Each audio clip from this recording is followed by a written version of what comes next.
Bom dia, primeira série. Vamos iniciar agora mais uma aula de filosofia e hoje nós vamos dar continuidade a um pensamento a respeito do conhecimento sensível e o conhecimento inteligível que nós vimos na aula passada com o filósofo Parmênides. Então, eu quero que vocês acompanhem comigo na página 9. Mas hoje nós vamos estudar uma outra visão, um outro pensamento de um outro filósofo, que é a respeito, que tem como tema, né, na verdade, a teoria das ideias, de Platão. Então, vocês podem acompanhar comigo no livro de vocês, na página 9. Então, Platão foi um dos grandes pensadores da antiguidade e, entre uma série de contribuições, dedicou-se à reflexão sobre uma nova forma de compreender o conhecimento.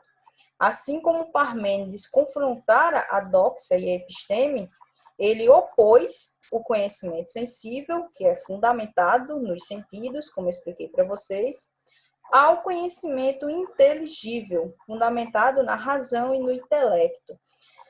Então, assim como Parmênides, Platão ele se debruçou sobre esse estudo dos conhecimentos, das teorias sensível e do conhecimento inteligível. E colocou uma de frente à outra para confrontar esses dois conhecimentos. Então, ele alega, na verdade, que vai existir aí dois mundos. O mundo sensível e o mundo que seria o mundo insensível das aparências, dos objetos, do material, e também o mundo inteligível ou o mundo das ideias, em que ele coloca. Mas antes, a gente inicia o conteúdo, nós vamos entender um pouquinho sobre esse filósofo Platão, que vocês já estudaram em sala. Então, em Atenas, Platão ele fundou uma escola conhecida como Academia. Esse pensador ele utilizava o diálogo para demonstrar seus raciocínios e reproduzia essa forma de reflexão em suas obras escritas, em que Sócrates era personagem e interagia com diversos interlocutores. Tais escritos apresentam duas fases distintas, reconhecida pelos estudiosos, uma extremamente influenciada por Sócrates e a outra posterior, marcada por uma reflexão propriamente platônica. Alguns estudiosos vão dizer que Platão, um dado momento aí da vida dele, ele vai se exilar em um local e a partir desse exílio ele vai formular novos pensamentos, novas teorias, novas reflexões propriamente platônicas, porque como vocês podem acompanhar no livro, o pensamento de Platão ele vai ser dividido em dois momentos.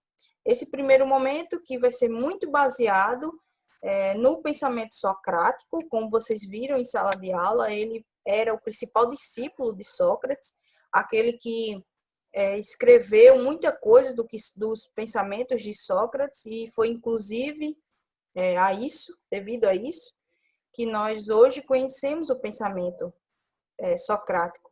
Então, esse primeiro momento do pensamento dele, ele vai ser muito influenciado por isso e vai desenvolver diversas escritas utilizando essa forma do diálogo nos seus textos, sempre citando, sempre colocando o seu mentor, o seu professor, que era o Sócrates.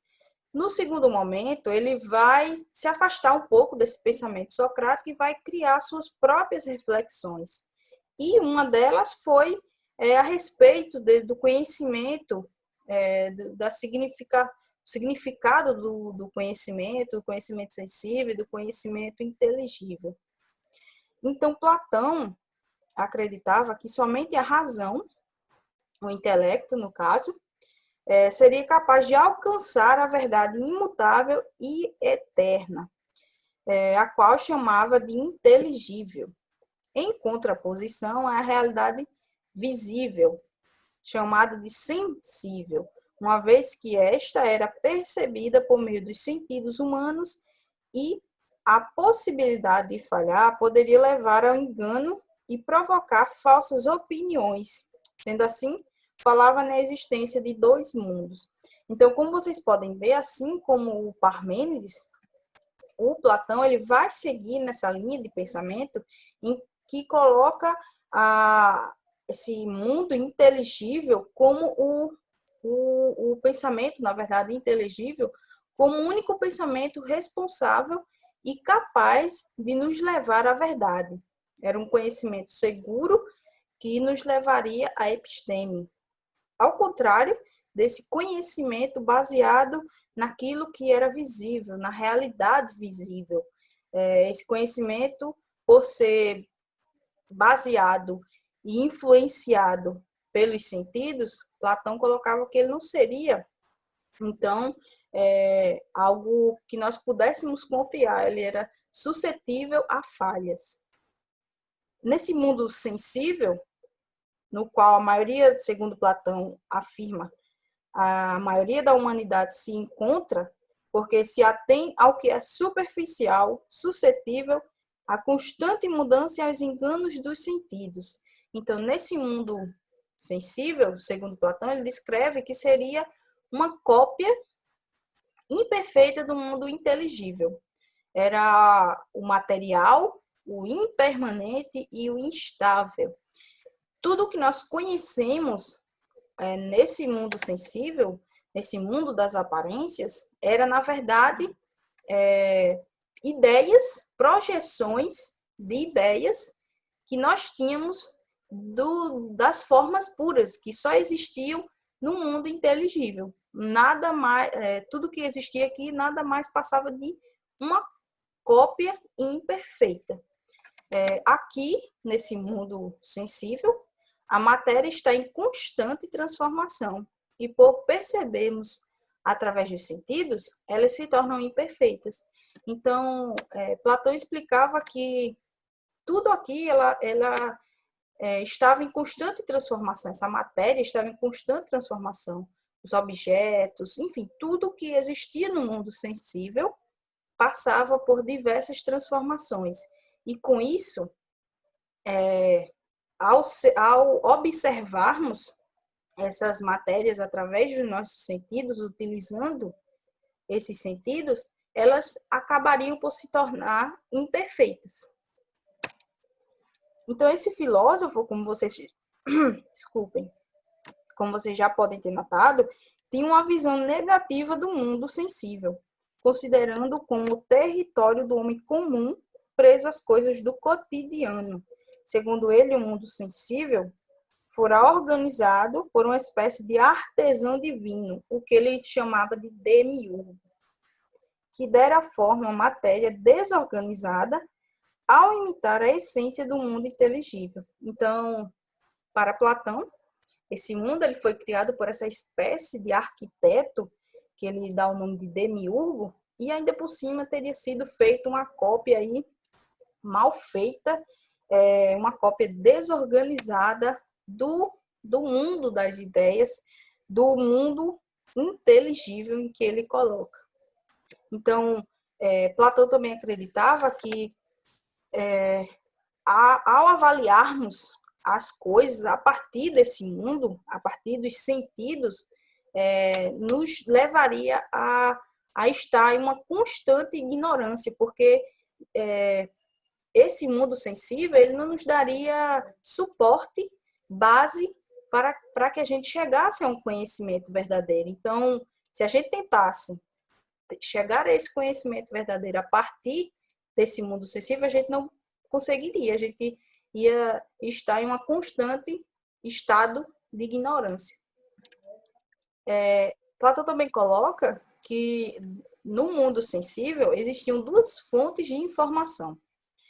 Todas elas eram formas de fontes, na verdade, de informações, como é que eu posso dizer?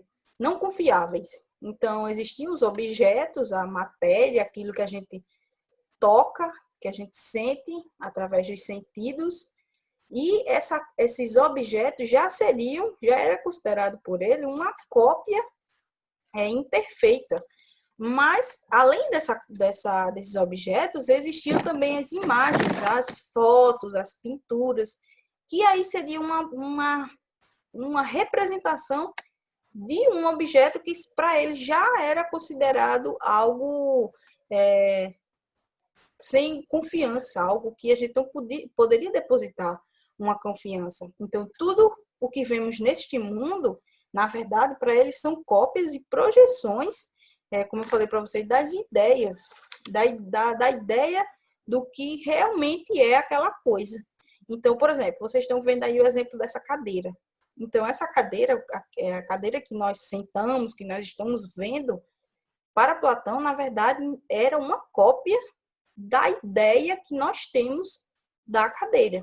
Então, nós temos uma ideia do que é uma cadeira, e essa ideia ela está no mundo inteligível. E o que nós presenciamos, que nós tocamos, aquela que nós sentamos, é, na verdade, uma cópia. Então, existe uma ideia verdadeira das coisas, mas por meio dos sentidos a gente só consegue acessar apenas uma tentativa de atingir o ideal por cada coisa, porque cada coisa é de um jeito. Então, deixa eu voltar aqui. Eu coloquei o exemplo para vocês dos gatinhos. Como eu falei para vocês, né, esse mundo sensível, para Platão, ele estava em constante mudança, era algo instável. Por isso, daí ele vai explicar a diversidade das coisas, as coisas em diferentes formas. Então, eu coloquei o exemplo de vocês desses gatinhos aí. Como vocês podem ver, eles são diferentes, tamanho diferente, textura, pelo, enfim, cores diferentes. Então, na verdade, esses são cópias distintas, diferentes, que sofreram aí transformações da ideia do gato que nós temos no mundo inteligível. Então, nada mais é do que cópias, não passam de cópias da ideia que nós temos. É um pouco complicado de entender, mas a gente consegue. Já no mundo inteligível, o mundo das ideias, o mundo considerado por Platão, o mundo ideal, tudo nele era algo, era o que existia nele, na verdade, era algo imaterial, permanente e perfeito. Apenas através do mundo das ideias é que chegaremos à episteme, o conhecimento verdadeiro, segundo Platão. Então, também chamado de mundo das ideias, somente era compreendido pelos poucos que, sob a luz da razão, buscam as essências do bem e do belo. Então, como vocês podem ver, Platão considerava apenas que poucos chegariam a esse mundo inteligível, mundo das ideias, só aqueles que realmente buscavam alcançar essa essência do bem e do belo. Essa essência do bem e do belo que ele coloca, na verdade, representava a soma de todas as virtudes. Então, era uma junção de todas as virtudes consideradas por Platão em dois pontos principais, que era esse bem e esse belo. Então, nesse mundo inteligível, estaria as formas puras de tudo o que existe. Nesse mundo sensível, por exemplo, esse livro, aqui no mundo sensível ele seria uma cópia, mas no mundo inteligível ele adquire a forma pura do que seria o significado de um livro. Então, lá existiam as formas puras, os objetos matemáticos e o bem. E como a gente poderia, então, chegar a esse mundo inteligível? Porque, segundo Platão, apenas aqueles os poucos que, sob a luz da razão, eles buscavam a essência do bem e do belo. Então, só aqueles que de fato, buscavam isso é que poderia chegar à verdade. Essa verdade absoluta, esse mundo inteligível, o mundo da episteme, Então, primeiro, deveríamos raciocinar matematicamente e quebrar com todas as crenças adquiridas no mundo sensível. Então, esse era o primeiro passo para que a gente chegasse a atingisse o mundo das ideias.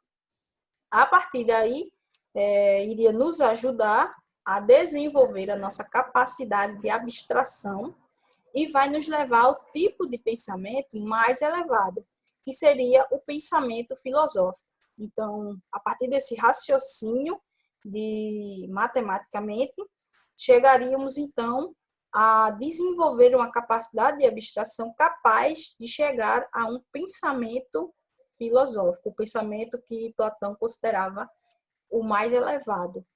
Então, com esse pensamento filosófico, é que conseguiríamos alcançar esse pensamento filosófico, é que conseguiríamos alcançar o verdadeiro conhecimento, com base no raciocínio, na razão, sempre, e na busca pelo autoconhecimento, com o objetivo de entender a essência do bem por meio da dialética. Vocês sabem que o Platão ele utilizava essa dialética, eu falei para vocês, nas escritas dele. Então, segundo ele, apenas por meio desse método da dialética, que até outros filósofos também vão utilizar a partir dele, é que nós conseguiríamos chegar a entender a essência do bem, aquilo que significava o bem.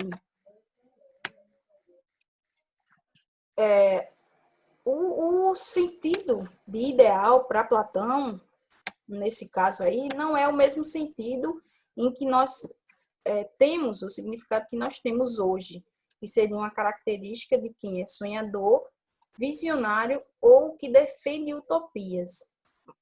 Para Platão, o ideal, na verdade, é a perseguição da essência do bem, daquilo que é bom, belo e verdadeiro. Então, o significado de ideal para Platão, na verdade, era esse. Ele até colocava que se nós tivéssemos aí qualquer tipo de ideia, de pensamento, e esse pensamento ele não fosse adiante, a gente não conseguisse dar continuidade à reflexão, a esse pensamento, a essa ideia, era porque, de fato, ele não teria alcançado o patamar de ideal. Porque quando ele chegasse a se tornar ideal, segundo esse pensamento platônico, chegaríamos aí à solução dessa ideia, desse pensamento.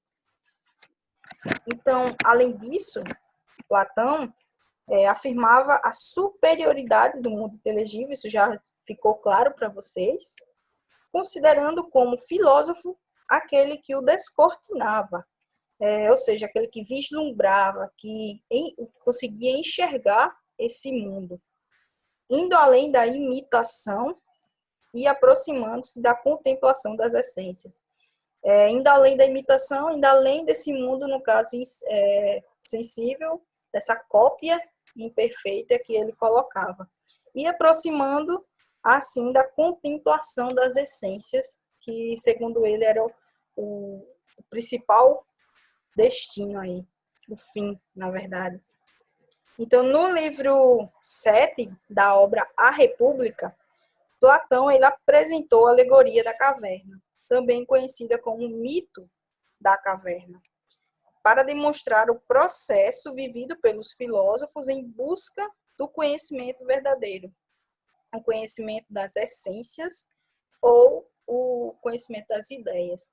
Então, na página 11 de vocês, vai ter aqui um trecho, na página 11 e 12, vai ter um trecho dessa escrita, desse diálogo de Platão a respeito desse mito da caverna. Então, como acontece esse processo de chegar ao conhecimento desse filósofo, o processo que esse filósofo passa para atingir esse conhecimento verdadeiro. Então, ele vai ter um trecho aqui, eu quero que vocês leiam, para responder a atividade que eu vou deixar para vocês no chat. Então, esse conteúdo, às vezes ele pode nos confundir um pouco, porque são muitos detalhes, mas que a gente só prestar atenção direitinho que a gente consegue entender.